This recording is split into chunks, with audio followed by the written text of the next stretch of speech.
Assalamualaikum warahmatullahi wabarakatuh.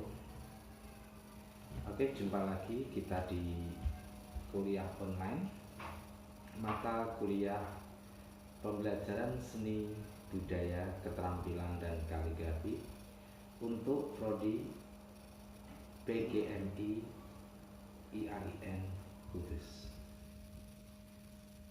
Pada kesempatan yang telah lalu, kita telah membahas mengenai seni musik dan seni rupa. Pada kali ini kita akan mempelajari mengenai keterampilan khususnya yaitu kaligrafi, di mana kita akan membahas mulai dari berkaligrafi sampai menjadikan suatu keterampilan. Oke, sebelum kita menginjak lebih lanjut, untuk absensi pada kuliah mata kuliah ini yaitu dengan cara komen di bawah video ini menyebutkan nama lengkap, NIM, serta kelas. Baiklah, kita mulai. Kaligrafi Arab. Pada kesempatan kali ini kita akan membicarakan tentang seni kaligrafi Arab. Maka perlu disebut padanannya dalam bahasa Arab yaitu khat, yang kemudian diindonesiakan menjadi khat. Pengertian khat yang diuraikan Al-Akfani pada tahun 1349 Miladiah, juga dikenal sebagai ulama hadis, adalah yang paling sering dikutip, yaitu dia berpendapat begini: khat adalah ilmu yang mengajarkan tentang huruf-huruf tunggal dan cara meletakkannya dalam suatu susunan atau rangkaian tulisan, ataupun yang ditulis dengan media garis, dan bagaimana yang harus ditulis atau yang tidak boleh ditulis, serta apa dan bagaimana ejaan yang dapat digubah. Itu pertama mengenai pengertian khat sendiri dalam bahasa Arab. Berikut kita akan membahas tentang pengertian dari seni kaligrafi itu sendiri. Kaligrafi berkaitan dengan teknik atau seni. Lebih jauh, Yaqut al-Musta'simi, seorang khattat kaligrafer pada masa akhir Daulah Abbasiyah, menekankan fungsi kaligrafi bagi jiwa. Ia menyebut kaligrafi atau khat adalah seni arsitektur rohani yang tampak melalui bentuk jasmani, material atau visual, dalam hal ini tulisan. Dengan kata lain, khat berkaitan dengan kehalusan jiwa atau rohani. Pada masa awal tulisan Arab masih sebatas satu bentuk yang kaku. Dulu itu tulisan Arab itu awal-awalnya masih kaku bentuknya, hanya sekedar berupa catatan peristiwa. Dalam inskripsi umum, yaitu dalam kitab al-Jimal atau Imru al-Qais pada abad ketiga sampai dengan sekitar abad keempat Masehi, tulisan Arab itu masih berupa prototipe kaku yang tidak memiliki titik dan baris, belum juga memiliki harokat waktu itu. Titik aja belum ada waktu itu, jadi harokatnya juga belum ada. Begitu pula dalam manuskrip Al-Quran salinan Madinah abad ke-8 yang berupa tulisan ma'il atau tulisan miring. Orang Islam yang tak hafal Quran dan tak pernah belajar tulisan gundul akan sangat sulit membaca. Lebih-lebih memahaminya, membaca aja sulit, apalagi memahami, gitu ya. Tapi sekarang itu lebih banyak yang pura-pura memahami meskipun membaca sulit. Tuh, sekarang ustaz-ustaz sekarang itu banyak sekali yang seperti itu ya. Ustaz YouTube itu namanya, itu banyak sekali. Ya. pura-pura memahaminya, hanya pura-pura memahami. Membaca aja sulit itu, apalagi memahami. Lumrahnya kan itu, membaca kalau sulit ya otomatis paham juga sulit. Setelah sekian abad penyempurnaan dengan tokoh-tokoh seperti Abu Aswad Ad-Du'ali sekitar tahun 688 Miladiah, ada lagi Yusuf As-Siji pada sekitar tahun 825, ada lagi Ibnu Muqlah tahun 940 dan lain sebagainya, sampai dengan Yaqut Al-Mustaqsimi sekitar 1298. Kaligrafi Arab pun menjadi salah satu puncak dari kebudayaan Islam. Ia menjadi media untuk menyalin kitab suci. Media untuk menyalin kitab suci menjadi indah, bahkan menjadi hiasan dinding yang memberi makna keberadaan Sang Pencipta. Jadi, memberikan makna hiasan dinding ini digunakan untuk mengingatkan kita kepada Sang Pencipta di dalam rumah tangga kita. Di rumah tangga yang dihiasi dengan hiasan dinding itu akan mengingatkan kita kepada Sang Pencipta dari ayat-ayat Quran tersebut. Sekarang lebih dalam lagi kita akan mempelajari mengenai peranan dan fungsi kaligrafi. Peran dan fungsi kita pecah dari dua. Yang pertama peran dulu, peran kaligrafi. Oke. Peran kaligrafi diantaranya adalah yang pertama, kaligrafi merupakan salah satu sarana komunikasi antar manusia. Sarana komunikasi, yang dinamakan komunikasi adalah hubungan timbal balik antara seseorang dengan orang lain, atau kelompok orang dengan kelompok orang lain, atau individu dengan kelompok maupun kelompok dengan individu dan sebaliknya. Kaligrafi telah berhasil membawa warisan budaya dalam hal komunikasi ini. Akhirnya kaligrafi ini mampu membawa warisan budaya yang berabad-abad turun-temurun dari kakek nenek kepada cucu-cucunya. Itu berarti kaligrafi ini berperan sebagai sarana komunikasi. Yang kedua, kaligrafi sebagai salah satu medium kebudayaan yang lahir dari agama, sosial, ekonomi, dan lain-lain, dan merupakan medium ilmu serta penelitian ilmiah. Jadi tidak hanya sains, tidak hanya sosial, kaligrafi ini juga merupakan media ilmu sebagai sarana penelitian, dikaji secara ilmiah juga. Oke, selanjutnya yang ketiga, kaligrafi merupakan kepanjangan dari pikiran manusia itu sendiri. Manusia dan pena. Pena itu sebagai salah satu sarananya. Dengan demikian, pena adalah penyambung lidah dari pemahaman manusia itu. Manusia punya ide, kemudian dituliskan berupa kaligrafi menggunakan sebuah pena. Oke. Selanjutnya, yang keempat, kaligrafi adalah salah satu sarana penyampai sejarah sepanjang zaman. Ya, peranannya kaligrafi ini juga sebagai sarana penyampai sejarah sepanjang zaman. Catatan-catatan peristiwa, catatan-catatan sejarah pada masa lampau dulu, ini menggunakan kaligrafi. Kaligrafi dalam hal ini tulisan, dicatat menggunakan kaligrafi.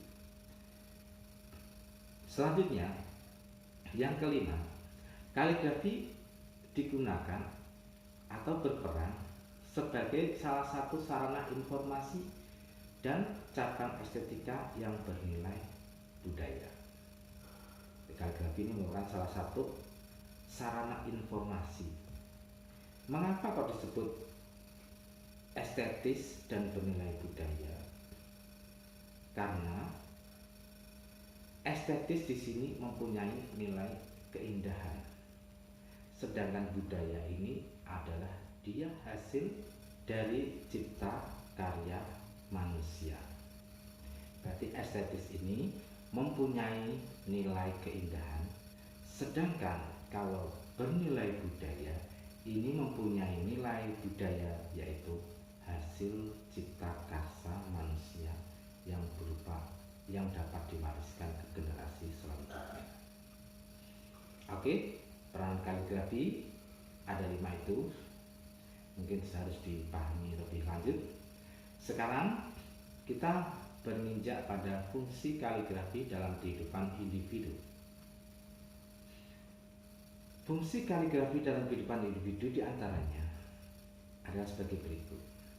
Kaligrafi merupakan salah satu sarana komunikasi dan pendekatan antar manusia. Karena besarnya hubungan tulis-menulis antara mereka dalam segala lapangan kehidupan.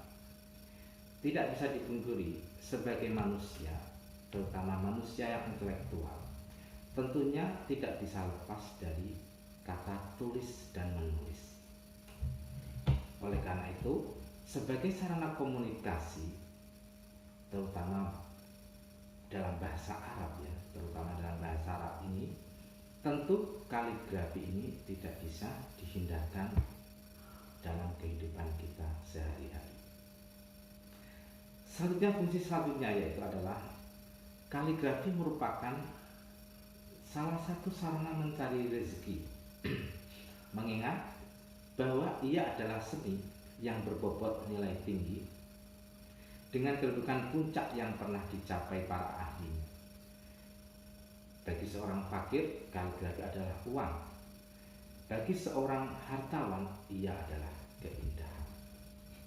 Makanya banyak orang yang mendalami suatu kaligrafi sengaja untuk dilarikan ke dunia bisnis atau dunia usaha. Maka sekarang ini banyak dikenal dengan namanya kaligrafi terapan. Nah, kaligrafi terapan ini sudah seperti kaligrafi kubah masjid, hiasan-hiasan tempat ibadah dan lain sebagainya, seperti hiasan di lukisan-lukisan kaligrafi. Nah, bagi seorang yang fakir itu merupakan harta uang, tapi bagi seorang yang hartawan dia menilainya sebagai keindahan. Maka terciptalah hubungan timbal balik antara sang hartawan dengan sang fakir atau sang seniman itu. Terjadilah jalan pembuka rezeki. Fungsi selanjutnya, kaligrafi memiliki fungsi khusus bagi para pencintanya yang merasakan kenikmatan rohani saat mengolah dan menciptakan tulisannya. Nah, fungsi ini hanya bisa dinikmati bagi mereka yang mampu mendalami atau menggeluti kaligrafi secara intens. Nanti dia akan menemukan setiap dari ruh huruf-huruf, karena huruf-huruf dari setiap kaligrafi itu mempunyai ruh masing-masing. Dan para kaligrafer itu berusaha untuk menemukan ruhnya sehingga huruf itu terasa hidup, dan para seniman kaligrafi itu akan mampu hanyut di dalamnya, mampu menikmati karya-karya yang dihasilkannya. Selanjutnya, fungsi selanjutnya sebagai apresiator, merasakan kenikmatan memandang. Sebagai orang yang mengapresiasi itu akan merasakan kenikmatan memandang dan menelaahnya, karena adanya unsur-unsur estetis pada huruf-huruf dan harokatnya. Jadi seorang orang yang penikmat atau apresiator ini akan mampu menilai, memahami, menelaah keindahan-keindahan yang ada dalam setiap huruf-huruf dan harokat-harokat yang menyempurnakan dari kalimat kaligrafi itu. Oke, tadi fungsi kaligrafi dalam kehidupan individu. Ada juga fungsi yang lain, fungsi kaligrafi dalam kehidupan sosial. Tadi bagi individu pribadi ya, sekarang bagi sosial. Kaligrafi digunakan dalam buku-buku pelajaran, kebudayaan, mushaf Al-Quran, majalah, koran, dan sarana-sarana informasi seperti televisi dan sebagainya. Jadi selain fungsi-fungsi untuk individu, ada fungsi untuk sosial, yaitu kaligrafi ini dapat digunakan untuk sarana dalam buku-buku pelajaran, dalam penulisan buku-buku pelajaran, mushaf Al-Quran, majalah, koran, dan lain sebagainya. Selanjutnya, fungsi yang lain, kaligrafi selalu ada pada medium-medium seni, pamflet, brosur, dan iklan. Terutama ini daerah-daerah yang menggunakan bahasa Arab seperti di Timur Tengah. Setiap individu dari kita selalu melihat langsung dari hasil karya kaligrafi di setiap tempat tersebut. Oke, fungsi yang selanjutnya yaitu kaligrafi merupakan sarana atau tali penyambung masyarakat yang merupakan bagian dari sarana peralihan kebudayaan dan peradaban. Kaligrafi sarana atau tali penyambung masyarakat yang merupakan bagian dari sarana peralihan kebudayaan, saling menghubungkan antara masyarakat satu dengan masyarakat yang lainnya. Selanjutnya, fungsi selanjutnya kaligrafi adalah sarana sosial dari medium penghalus. Kaligrafi adalah sarana sosial dari medium penghalus rasa karena merupakan semangat masyarakat maju yang memiliki nilai seni dan keindahan. Seni dan keindahan ini memiliki asal usul dalam sejarah tua dan kisah pertumbuhan menarik dalam sejarah modern.